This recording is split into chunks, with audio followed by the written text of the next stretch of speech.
The new coworker walked into our conference room at 9:02 on a Tuesday morning, and I forgot how to breathe. Not because she was beautiful, though she was. Not because every man at the table suddenly sat up like posture had become a competitive sport. Though they did, I recognized her because 8 months earlier, in the middle of a thunderstorm at Denver International Airport, she had fallen asleep on my shoulder with mascara under her eyes and my jacket around her shoulders. And just before dawn, she had told me, if we ever meet again in real life, pretend I'm mysterious and not just a woman who cried into a stranger's hoodie. I had laughed. Then I'd watched her disappear through gate B37 before I could ask for her number. And now there she was, standing under fluorescent office lights, holding a leather portfolio, wearing a navy dress that looked like it had been tailored by someone who understood quiet power. My boss, Diane, clapped her hands once. Everyone, this is Nora Whitaker. She's joining us as senior brand strategist for the Meridian account. Nora, not Mia. At the airport, she had told me her name was Mia. I'm Daniel Hayes.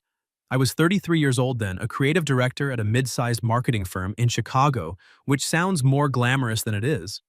Mostly it meant I drank too much coffee, argued about font weight with people who used the word synergy unironically, and pretended not to care that my life had become very efficient and very lonely. I had a decent apartment, a decent salary, and a refrigerator containing mustard, sparkling water, and one tragic lime. I was, by all outward measures, fine. Fine is what men say when they are too tired to explain the shape of the whole. 8 months before Nora walked into that conference room, my father had died. Not dramatically. Not with a cinematic final speech. He'd had a stroke in his kitchen while making toast, and by the time I got to him, the toast was cold and he was gone. 2 weeks after the funeral, I flew to Seattle for a client pitch because grief does not stop invoices. On the return trip, storms shut down half the country. That was how I ended up stranded overnight in Denver, sitting on the floor near a charging station beside a woman in a green sweater who looked like she had been holding herself together by sheer manners. She had asked if the outlet beside me worked. I had said, "Only if you believe in it." She'd smiled like she didn't want to, and somehow that felt like a win. For 6 hours, we had shared bad airport coffee, half a bag of pretzels, and the kind of honesty people only risk with strangers they think they'll never see again. She told me she was leaving something she should have left sooner. I told her I had lost someone and didn't know who to call anymore.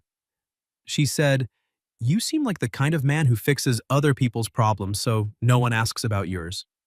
I said, "You seem like the kind of woman who says devastatingly accurate things and then pretends she was joking."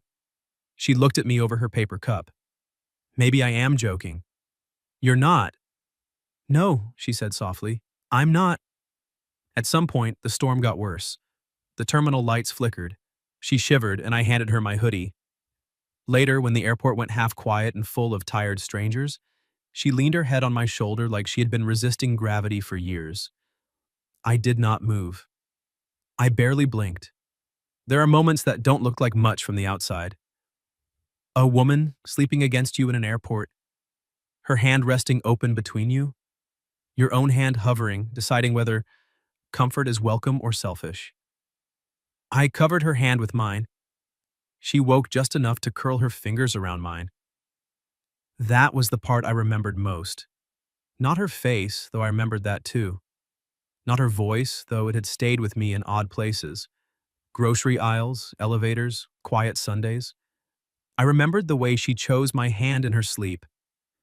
Then morning came. Her flight boarded before mine. She gave me my hoodie back and stood there with messy hair, tired eyes, and a smile that almost broke me. "I'm Mia," she said. "Daniel." "I know," she said. "You told me somewhere around hour 4 after the tragic pretzel incident. That bag opened aggressively. It attacked you. We survived." She laughed, then grew quiet. I should have asked for her number. I knew it then, I knew it. With the kind of clarity that usually arrives 3 seconds too late. But she looked scared of being found, scared of being known, scared of wanting anything. So I did the noble thing, or the cowardly thing dressed in a nice coat. I let her go.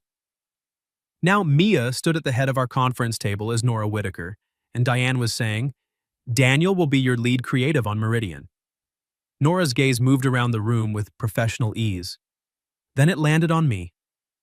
For half a second, everything dropped away. The whiteboard, the coffee cups, the smell of dry erase markers, the 8 people pretending not to check her out. Her lips parted slightly. She recognized me. Then she smiled politely and said, "Nice to meet you, Daniel." "Nice to meet you." I felt those words land like a door closing. I stood because my body apparently had stronger opinions than my brain. "Likewise." Her handshake was cool and steady. Mine was not. The second her fingers touched my palm, I saw the flicker in her eyes. She remembered the airport, too. She remembered my hand over hers, the hoodie, the almost. She pulled away first. Diane launched into the meeting.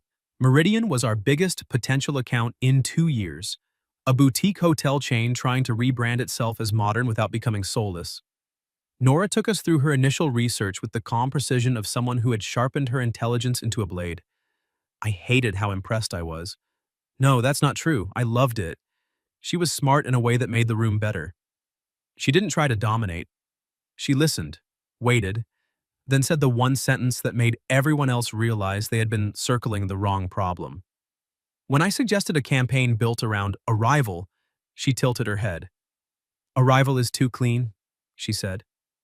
I leaned back. Too clean? People don't remember arriving.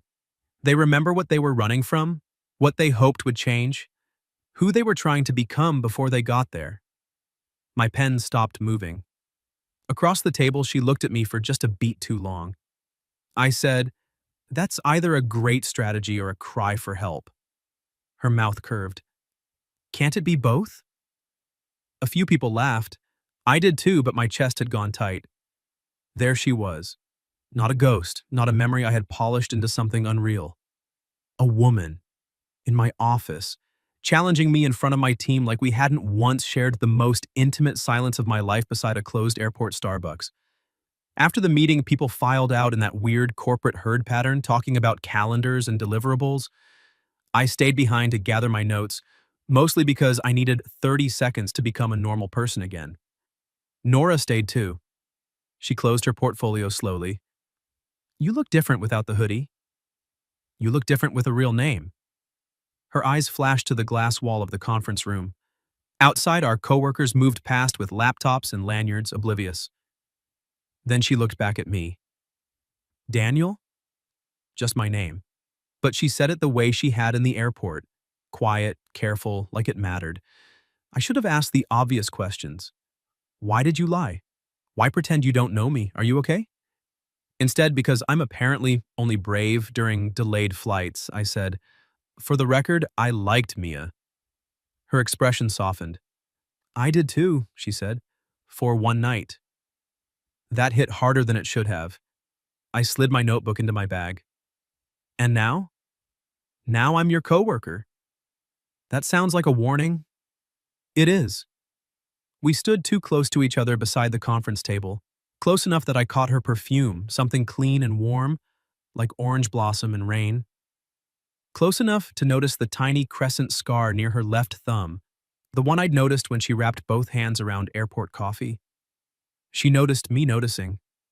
Her voice dropped. "I didn't think I'd ever see you again." Neither did I. "Were you disappointed?" The question was so direct it nearly knocked the professionalism out of me. I looked at her, really looked. "Yes," I said, more than made sense. Her eyes lowered for a second, and when she looked back up, there was something there she hadn't allowed in the meeting. Not fear, not exactly. Want, maybe, carefully held. "I kept your boarding pass, why duh," she said. My breath caught. "What?" She shook her head as if irritated with herself for saying it. Not in a creepy way. I wasn't going to say creepy. "You had the face. I have a thoughtful face. You have a face that says you're about to make a joke so you don't admit you're touched." I smiled despite myself. Still devastatingly accurate. For 1 second, the room warmed around us. Then, Diane's voice called from the hallway. "Nora, quick intro with the executive team in 5. Nora stepped back immediately. The distance felt deliberate, necessary. Before she left, she opened her portfolio, tore a corner from a page, and wrote something with a black pen. She folded it once and slid it across the table toward me. "Please read that when I'm gone," she said. "Nora, Daniel." Her voice was steady, but her eyes weren't. "Please." Then she walked out, heels quiet against the carpet, leaving me alone in the conference room with a folded piece of paper and a pulse that had no interest in behaving. I waited until she disappeared around the corner, then I opened it. There were only 9 words written in her careful handwriting. "Don't tell anyone we met before." Not yet. I read Nora's note 5 times. "Don't tell anyone we met before." Not yet. There are normal workplace secrets. Who ate the yogurt clearly labeled Marianne? Which vice president was secretly interviewing elsewhere? Whether the agency's unlimited vacation policy was a trap, which it was. Then there was this. A woman I'd spent one strange, unforgettable night with had reappeared under a different name and asked me to pretend we were strangers. By lunch, I had invented 17 explanations, most of them ridiculous.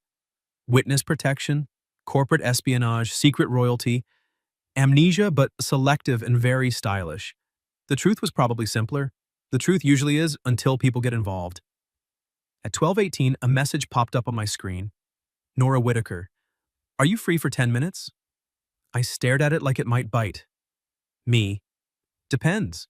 Is this about hotel branding or secret identities?" 3 dots appeared. Disappeared. Appeared again. "Nora Whitaker. Coffee cart downstairs. 5 minutes." Me. "That sounds like a meeting." Nora Whitaker. "It's coffee." Me. "Coffee can be a meeting in a scarf." Nora Whitaker. "Daniel." Me. "On my way." I found her in the lobby near the coffee cart, standing by a ficus that had looked half dead since 2019. She'd swapped the conference room armor for something softer without changing clothes. Her sleeves were pushed to her elbows, and a strand of hair had escaped behind her ear. She saw me notice. "You're staring," she said. "I'm assessing brand consistency." "Of my hair?" "Strong identity, slightly rebellious." Despite herself, she smiled. "You're still impossible. You're still avoiding the headline." Her smile faded, but not entirely. "Walk with me?" We took our coffees outside. Chicago had decided to be almost kind that day, all pale sun and wind sharp enough to keep people honest. Nora walked beside me, close but not touching, our shoulders nearly brushing whenever the sidewalk narrowed. "I didn't lie to hurt you," she said. "That's usually what people say after lying." She glanced at me. "Fair." We stopped at the edge of the plaza, near a row of planters filled with tulips battered by spring rain. Office workers streamed around us, everyone hurrying somewhere that probably mattered less than they thought. "My middle name is Mia," she said. "Nora Mia Whitaker. I used it that night because I was leaving my old life, and I wanted one night where nobody knew me." "Old life," I repeated. She wrapped both hands around her cup. "I had just ended an engagement." Something inside me went still. "I'm sorry," I said, because I didn't know whether I meant sorry for the end or sorry it had existed. Her mouth twisted. "Don't be. It was overdue." The wind lifted her hair across her cheek. Without thinking, I reached to move it aside. Then I stopped, my hand suspended between us. Nora looked at my hand, then at me. Slowly, she leaned in just enough to let my fingers brush the strand back. It was nothing. Less than nothing, if measured by any reasonable standard. But her eyes softened, and my thumb grazed the warm curve near her temple. And suddenly, the 8 months between us felt thin as paper. "Thank you," she said. My hand dropped, though I didn't want it to. She took a careful breath. "My ex's family knows people, not criminal people," she added quickly, seeing my expression. "Just rich people, connected people, the kind who think a breakup is a public relations problem. And our industry is small." "Exactly. I don't want my first week here to become whispers about who I used to be attached to. I don't want Diane wondering if hiring me brings drama, and I don't want anyone thinking I got this job because of some romantic complication with the creative director." "Did you?" Her eyebrows rose. "Get the job because of you?" No, create romantic complications with the creative director. That earned me a laugh. A real one, surprised and low. She looked down into her coffee. I'm trying very hard not to. That should not have felt like a confession. It did. I can keep the airport to myself, I said. But I don't want to pretend you're nobody to me. Her gaze lifted. The plaza noise seemed to go quiet around us. I'm not nobody, she asked. I shook my head. You were the first person I told the truth to after my dad died. Her expression changed completely. No strategy, no guarded professionalism. Just Nora, open and hurt for me. How are you? She asked. Nobody at work asked it like she actually had time for the answer. I looked away first. Better some days, worse on others. I still reach for my phone when the Cubs lose because he'd call to complain about the bullpen. Did you talk to him often? Every Sunday, he'd pretend he was calling to remind me to change my furnace filter. Really, he just wanted to know I was alive. Nora's hand slipped into mine. Right there in the plaza, in front of strangers and pigeons and a hot dog vendor arguing with God, she took my hand. Not by accident, not in her sleep, by choice. Her fingers fit the way I remembered, and the force of that nearly undid me. My mother used to call every Thursday, she said quietly. After she died, I kept paying her phone bill for 6 months because I couldn't stand the idea of her number belonging to someone else. I turned back to her. There it was again, the strange gift between us. No small talk, no polite ramp, just a door opening. When did she die? I asked. 3 years ago. I'm sorry. I know, she said. I can tell when you mean things. Her thumb moved once across my knuckle, a tiny touch, devastating. We stood like that too long for coworkers, not long enough for me. Finally, she released my hand and stepped back, but she didn't pretend it hadn't happened. I need boundaries, she said. I hate those.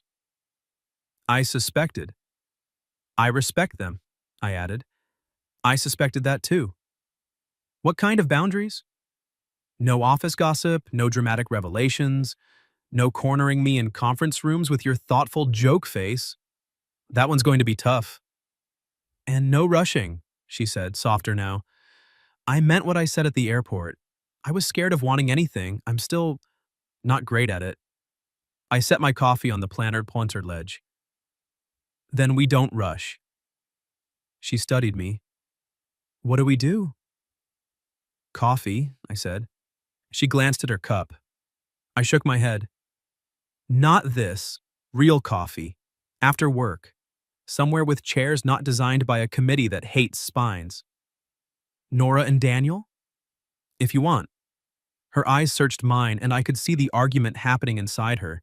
Caution versus curiosity, history versus hope. Then she smiled. Small but unmistakable. One coffee, she said. One coffee, I agreed, and we discussed the Meridian account. Absolutely. And maybe, she added, the tragic pretzel incident. I put a hand over my heart. I'm still healing. I remember. You were very brave. You held my hand during recovery. Her cheeks colored, and I felt absurdly proud of myself for putting that color there. At 5:30, we left separately. At 5:40, I found her in a narrow cafe 3 blocks from the office, seated by the window with 2 mugs already on the table. Outside, evening had softened the city. Inside, the air smelled like cinnamon and espresso. You ordered for me? I asked. You said black coffee at the airport? You remember that? I remember too much, she said, then looked suddenly nervous. I sat across from her. Good, so do I. For an hour, we did discuss Meridian for maybe 6 minutes. The rest was other things. Her childhood in Madison, my father's terrible advice about dating, her secret talent for fixing jammed printers, my secret talent for ruining houseplants through emotional neglect. You need something hardy, she said. I've killed cactus. Daniel? It was a dark time for both of us. She laughed into her mug, and I felt something in me loosen that had been clenched for months. When the cafe lights dimmed and the barista started stacking chairs, Neither of us moved. Nora traced the rim of her cup. I thought about you after Denver. My heart did something reckless. Yeah? I wondered if you got home, if you were eating actual meals, if you ever asked anyone for help. I wondered if you were safe, I admitted, and if you were happy. She looked at me through the quiet between us. I'm closer tonight than I was this morning, she said. I reached across the table, palm up. She looked at my hand for 1 second, then placed hers in it. This time, neither of us blamed exhaustion or storms. Outside, a car horn blared. Inside, her fingers tightened around mine. And for the first time since she walked into that conference room, I stopped feeling like I'd lost her twice. Then, Nora's phone lit up on the table. She glanced down. Whatever she saw erased the softness from her face. I didn't ask. Not yet. Because she was still holding my hand, and I wanted to give us 3 more seconds before the world got in. Nora didn't pull her hand away. That was the first thing I noticed. Whatever had appeared on her phone had drained the warmth from her expression, but her fingers stayed threaded through mine on the cafe table. Bad? I asked. She locked the screen. Annoying. That's a carefully edited answer. It's the answer I can give without ruining coffee. The coffee is over. The barista has been glaring at us for 10 minutes. Nora glanced over. The barista immediately looked away with the subtlety of a raccoon caught in a pantry. A laugh escaped her, faint but real. You're right. Usually. Don't make me regret laughing. We stepped out into the evening together. The sidewalk was damp from earlier rain. Streetlights reflected gold in the puddles, and the city had that after-work hum that made everyone seem briefly possible. Nora tucked her phone into her coat pocket like she was putting away a weapon. My ex found out where I'm working, she said. I kept my pace even, though every protective instinct in me sharpened. How? LinkedIn, probably. Mutual contacts. His sister follows industry news like it's a blood sport.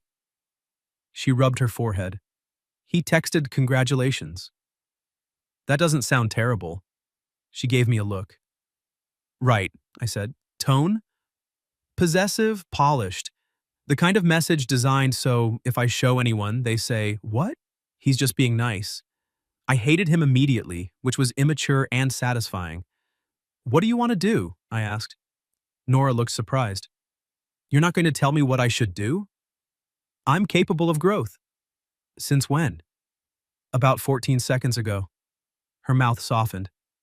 I don't want to answer him tonight. Then don't. I don't want him in my head either. I stopped near the corner. Then let's put something else there.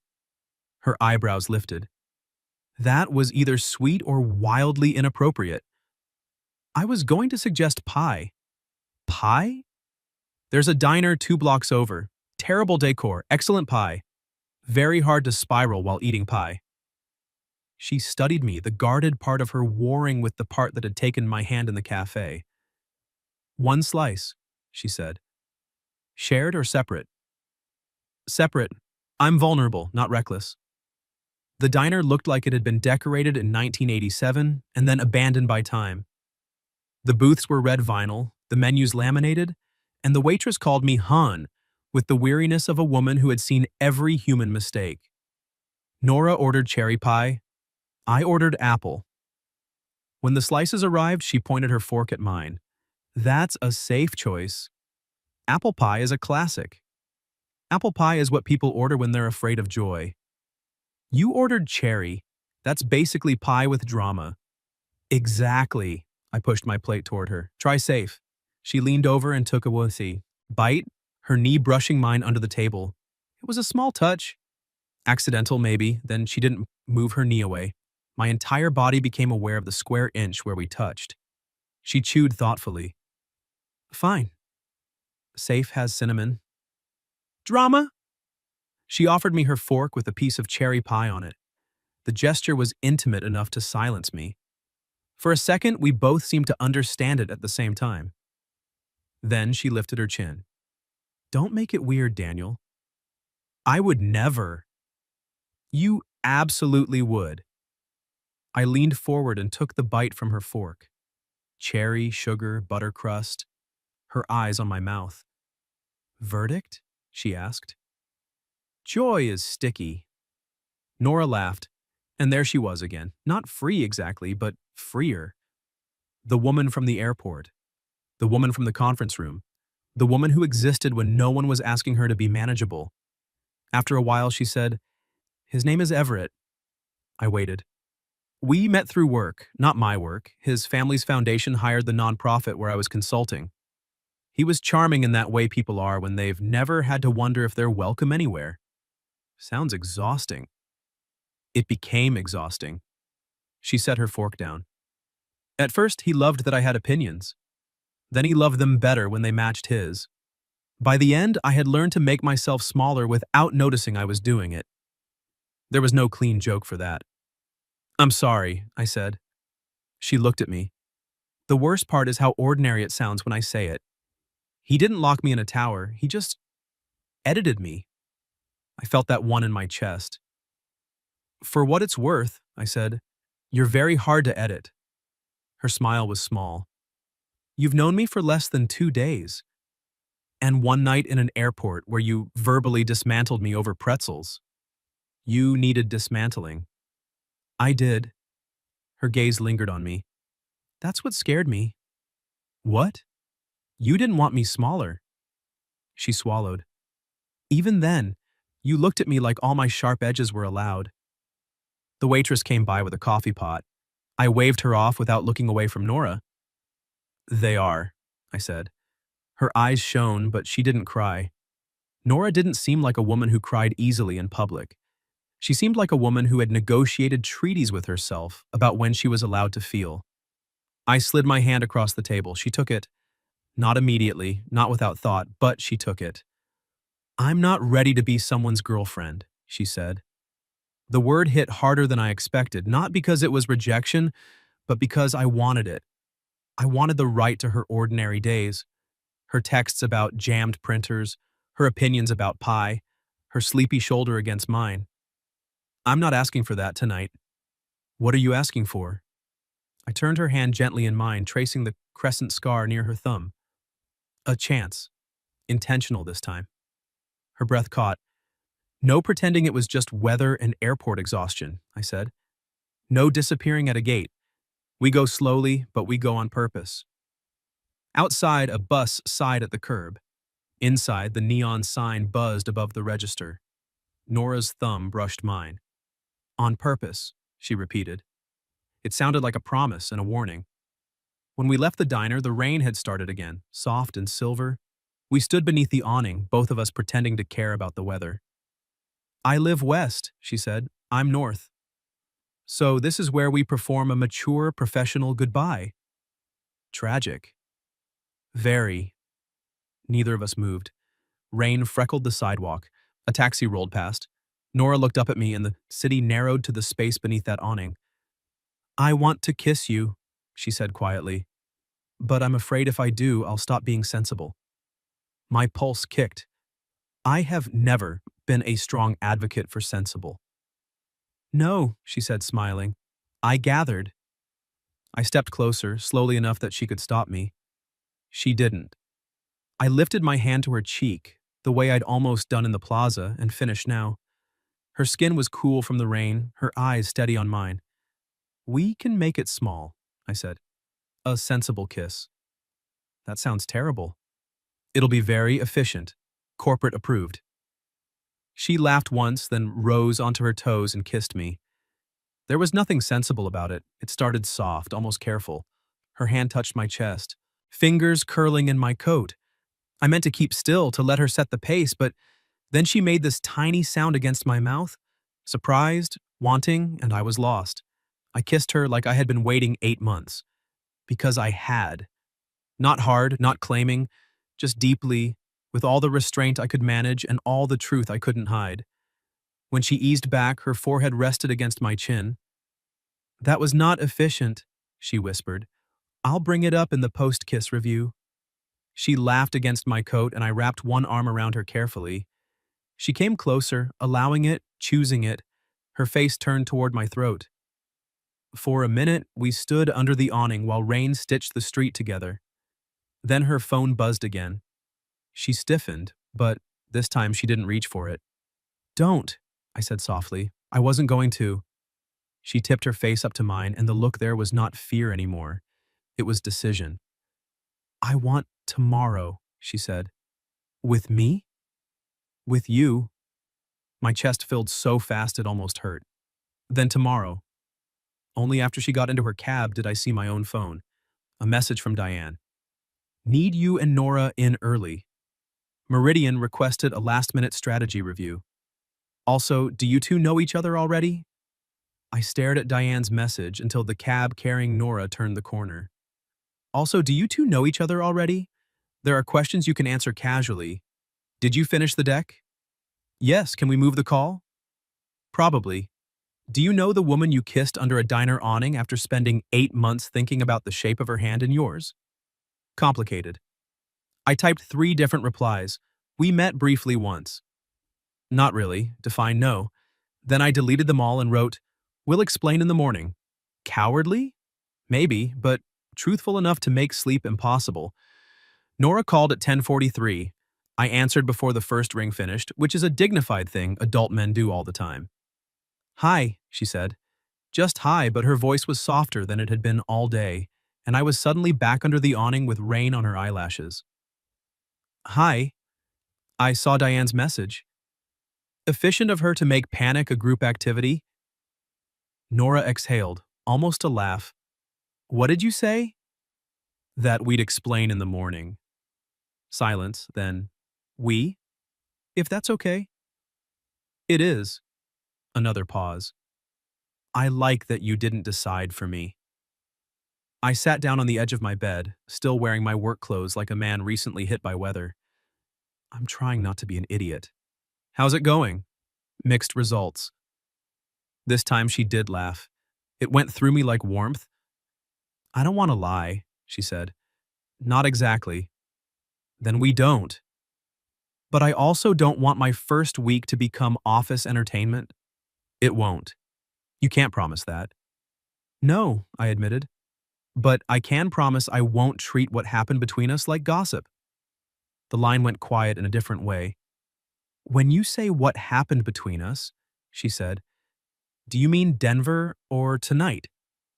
Yes. Her breath caught faintly. I heard it. I kept it.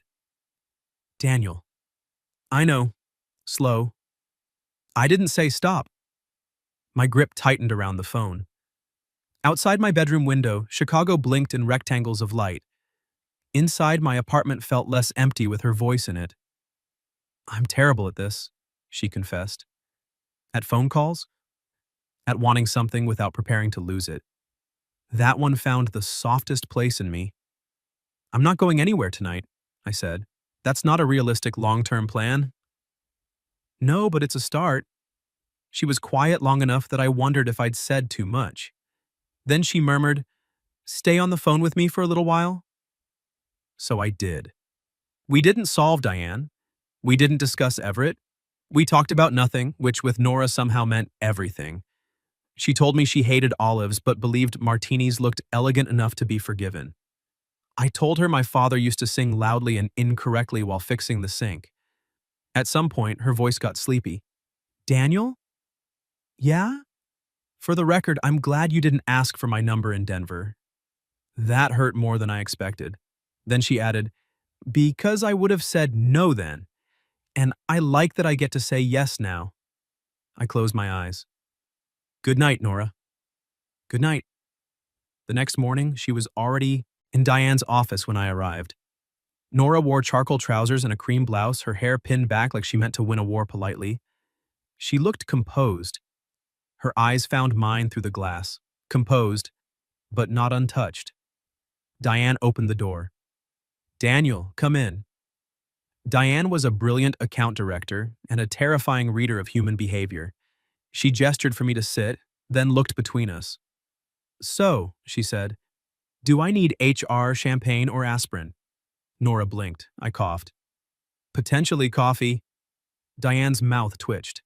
Start talking. Nora folded her hands in her lap. Daniel and I met once before, months ago, at an airport during weather delays. We didn't exchange information, and neither of us knew we'd be working together. Diane turned to me. True? Yes. And yesterday? Nora's shoulders tightened. I answered carefully. Yesterday we realized we remembered each other. Diane leaned back. That is impressively vague. It's also true, Nora said. Diane studied us. For one endless second, I thought she'd press harder. Instead, she sighed. Adults are allowed to have histories, even romantic ones, provided they do not blow up my account, my team, or my calendar. Nora's face colored. My heart did something stupidly pleased at Diane saying romantic. It won't, I said. Diane pointed at me. You don't get to say that alone. Then to Nora, gentler. Are you comfortable working with him? Nora looked at me, not at Diane. At me. Yes, she said. Very. There are words that should not feel like a hand slipping under your ribs. Very. Diane nodded. Good. Then keep me informed if that changes. Now, Meridian arrives in 40 minutes and they are nervous. Please go be brilliant. In the hallway, Nora stopped beside the copy room. That could have been worse, she said. She didn't ask for a post-kiss review. Nora's eyes widened. Daniel. What? It's an important internal document. You are impossible before 9. I'm consistent. A junior designer rounded the corner and Nora stepped into the copy room. I followed at a respectable distance, which lasted about 4 seconds before she turned, shut the door halfway, and backed me gently against the copier. My brain abandoned language. This is unprofessional, I said. Extremely. You're the one doing it. I know. Her gaze dropped to my mouth. I was very composed in there. You were. I deserve a reward. The kiss was quick, quiet, and absolutely not copier approved. Her fingers brushed my tie. Mine found her waist, careful and reverent because I still couldn't believe she was real, and reaching for me in daylight. She ended it before I was ready. I suspected she always would. For motivation, she said. I'm inspired. You're dazed. Same department. She smoothed my tie, then opened the door as if she hadn't just altered my morning permanently. Come on, creative director. Go be brilliant. The Meridian review should have been a disaster. Instead, it became one of those rare meetings where the room clicks into alignment. Nora spoke about the emotional truth of travel, escape, renewal, the quiet ache of hoping a place might change you. I built on it with campaign visuals, open doors, half-packed bags, city lights through rain-streaked windows. At one point, she passed behind my chair to reach the screen. Her fingers skimmed my shoulder. No one else noticed. I nearly forgot the word demographic. By noon, Meridian requested a full proposal. Diane looked like she wanted to kiss both of us professionally.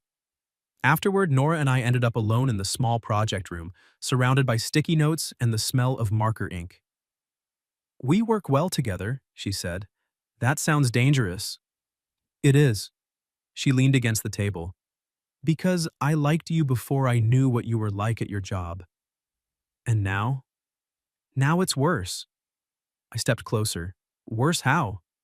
She looked up at me, unguarded enough to make my chest ache. Now I can imagine days, she said, not just moments. I didn't touch her right away. I wanted her to know I heard it. I can too. Her smile trembled at the edge. That scares me. Me too. You don't look scared. I'm standing very still. That's my panic response. She laughed softly and reached for my hand. For a while, we stood among the evidence of our work and held on to each other like it was the simplest thing in the world. Then her phone buzzed on the table. She glanced at it, and I felt the change in her fingers. I looked down before I could stop myself. Unknown number. The preview read, Nora, congratulations on Meridian. We should discuss what Daniel knows. Nora's hand went cold in mine. Unknown number. Nora, congratulations on Meridian. We should discuss what Daniel knows. For one ugly second, I wanted to take the phone, call Everett, and say several things that would have made HR develop a migraine, but Nora had told me enough for me to know the difference between standing beside her and stepping in front of her. So I stayed still. "What do you want to do?" I asked. She looked at me and I saw the question land. Not, "What should we do?" Not, "What will you do?"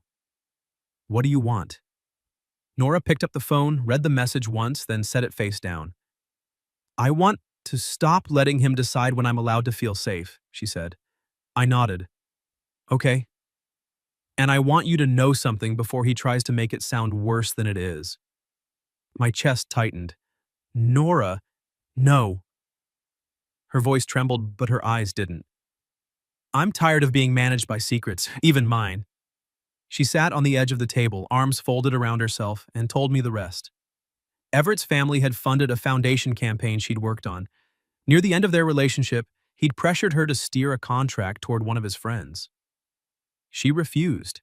He'd framed it as loyalty, then as ambition, then as ingratitude. When she left him, he hinted he could make people believe she'd been the one using the relationship for favors. "He never had anything real," she said. "Just enough implication to make me afraid. And I hated that I was afraid." I moved closer, slowly. "Do you think I believe him?" "No," she swallowed. "That's the terrifying part. I think you believe me." I stopped in front of her. "I do." Her face crumpled for half a heartbeat before she caught it. "Don't say it like it's easy." "It isn't," I said. "It's a choice." Her eyes lifted. "And I'm choosing you," I said. "Not because you need saving, not because Everett is a villain in a nice suit, because when you walk into a room, I want to hear what you think. Because you make airport coffee feel like fate and diner pie feel dangerous. Because you're the first person in a long time who makes tomorrow feel like somewhere I want to go." Nora stared at me, then she laughed once, wet and disbelieving. "That was a lot. I had momentum. You said fate. I regret nothing. You should regret a little. I regret the phrasing, not the sentiment." She reached for my shirt and pulled me between her knees. It was not a frantic kiss. It was steadier than that. Her hands rose to my face and she kissed me like she was answering every word I'd said with yes. "Yes, I'm here. Yes." When she pulled back, her forehead rested against mine. "I choose you too," she whispered, "even though you say things like I had momentum." "I'll work on that." "Don't work too hard." We told Diane that afternoon. Not the whole painful history, just enough. Nora explained there might be an uncomfortable message from a former partner attempting to interfere professionally. Diane listened with the cool, lethal calm of a woman who had once made a client apologize in writing for using the phrase girl boss energy. Then Diane said, "Forward everything to me and HR. Do not engage. Also, for the record, if anyone tries to sabotage my strategist during a major pitch, I become deeply unpleasant." Nora blinked. "Thank you." Diane pointed her pen at both of us. "And you two? Be smart, be honest, don't make me regret being reasonable." "We won't," I said. Nora glanced at me. "He says that with confidence, but I'll supervise." Diane smiled. "Good. Someone should." Everett did try. One email, two calls, a polished message to Diane expressing concern about Nora's judgment and my influence. It didn't work. Not because I fought him in some dramatic showdown. Not because Nora needed me to defeat him. It didn't work because Nora stood in Diane's office with her shoulders back and told the truth, because she had receipts. Because Diane had a spine made of steel. Because sometimes the monster under the bed is just a man counting on your silence. And Nora was done being silent. That night, after everything, she came to my apartment for the first time. I had panic cleaned so aggressively the place smelled like lemon and fear. Nora stepped inside, looked around, and said, "You weren't kidding about the tragic Lyme. It lived a meaningful life." "It's in your refrigerator, Daniel. It's mummified." "I'm grieving at my own pace." She laughed, and the sound filled my kitchen like light. We made pasta because it was the only actual food I had. She chopped garlic. I oversalted the water. She found a bottle of wine I didn't remember owning and accused me of staging domestic competence. After dinner, we sat on the couch with our knees touching, a documentary neither of us watched playing quietly in the background. Nora leaned into me first. That mattered. Her head settled against my shoulder the way it had in Denver, but this time she wasn't a stranger borrowing comfort in a storm. She was Nora, Mia, both, all of her. I kissed the top of her hair. I kept thinking, she said sleepily, that if I saw you again, I'd know whether I imagined it. Imagined what? She tilted her face up. How safe I felt. My throat tightened. And? I asked. Her hand found mine. I didn't imagine it. 6 months later, Meridian launched our campaign. Arrival is not the beginning. Nora wrote the line. I fought everyone who tried to change it. The campaign won awards, but the part I remember most is Nora standing in the back of the launch event, wearing a black dress and that quiet power expression mouthing, "Don't you dare cry at me," while I absolutely dared. By then, people at work knew about us. There had been whispers, of course. There are always whispers. But they faded when we gave them nothing to feed on except good work, boring professionalism, and the occasional failure to hide how happy we were. Nora moved slowly. I learned not to flinch at patience.